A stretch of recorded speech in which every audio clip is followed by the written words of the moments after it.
मेरे प्रशंसक या मेरे फॉलोअर्स मुझसे कई तरह के सवाल पूछते हैं। अब जैसे एक भाई साहब का सवाल आया है कि मंदिर के पास रहना चाहिए या नहीं। मंदिर के पास रहना चाहिए या नहीं, यह सबसे बड़ा सवाल है। कुछ वास्तुशास्त्री कहते हैं नहीं रहना चाहिए, और कुछ लोग इस संबंध में अलग ही बात करते हैं। मतलब यह कि मंदिर की किस दिशा में रहना चाहिए और मंदिर के किस दिशा में नहीं रहना चाहिए। साथियों, जो कोई वास्तुशास्त्री यह कहता है कि मंदिर के पास नहीं रहना चाहिए, तो उसे यह भी समझना होगा कि तीर्थ स्थलों में असंख्य मंदिर होते हैं और वहाँ के घर या मकान सभी किसी न किसी मंदिर के पास ही होते हैं। उन सभी लोगों का जीवन बुरा नहीं है, बल्कि सामान्य जीवन की तरह चल रहा है। इससे यह सिद्ध होता है कि मंदिर के पास रहना बुरा नहीं है।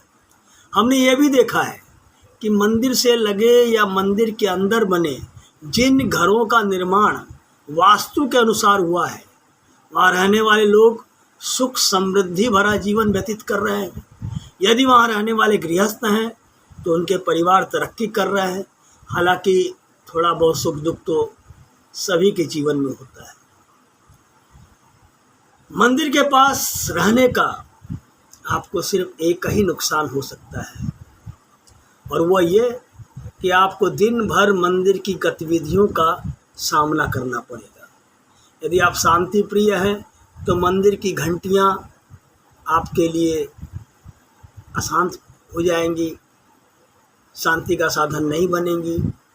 शांति का साधन बने या अशांति का, ये तो आपके दिमाग पर निर्भर करता है। दरअसल आपका मकान मंदिर से इतनी दूर पर होना चाहिए कि मंदिर के कार्य में किसी भी प्रकार की बाधा उत्पन्न न हो और आपका जीवन भी मंदिर के दैनिक कार्यों के कारण बाधित न हो। दोस्तों, कहते हैं कि प्रातःकाल मंदिर की छाया भवन पर पड़ना शुभ नहीं होता है।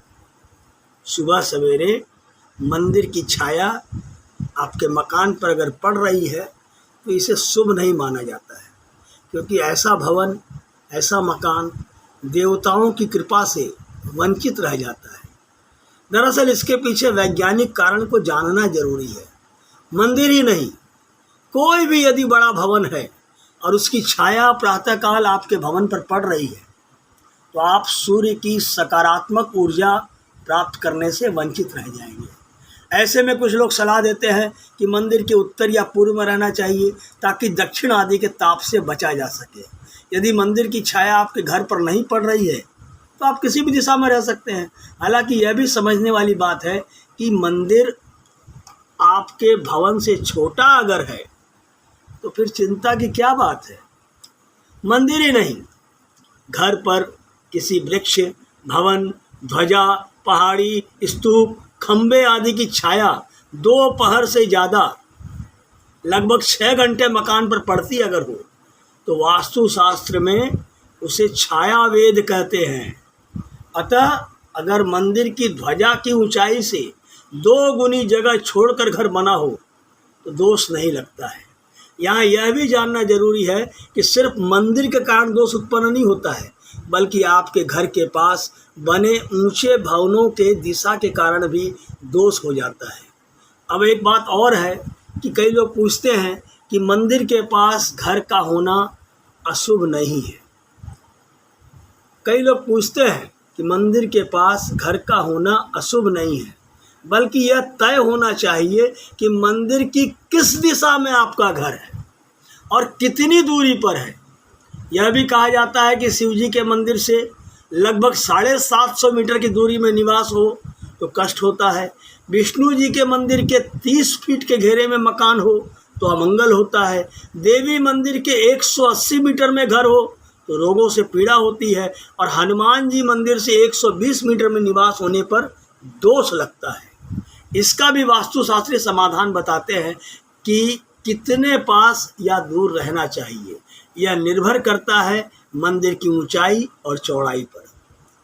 दोस्तों, समरांगन वास्तुशास्त्र के सिद्धांत के अनुसार भवन की किसी भी दिशा में 300 कदम की दूरी पर स्थित शिव मंदिर अशुभ होते हैं। भवन के बाईं ओर अगर दुर्गा, गायत्री, लक्ष्मी या अन्य किसी देवी का मंदिर है तो भी अशुभ माना जाता है।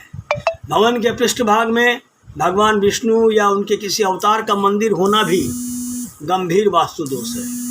रुद्रावतार भगवान हनुमान जी का मंदिर भी शिव मंदिर की तरह वास्तु दोष कारक होता है। भगवान भैरव, नाग देवता, सती माता, शीतला माता आदि के मंदिर यदि भूमि और गृह स्वामी के कद से कुछ छोटे हैं तो उनको वास्तु दोष नहीं लगता है।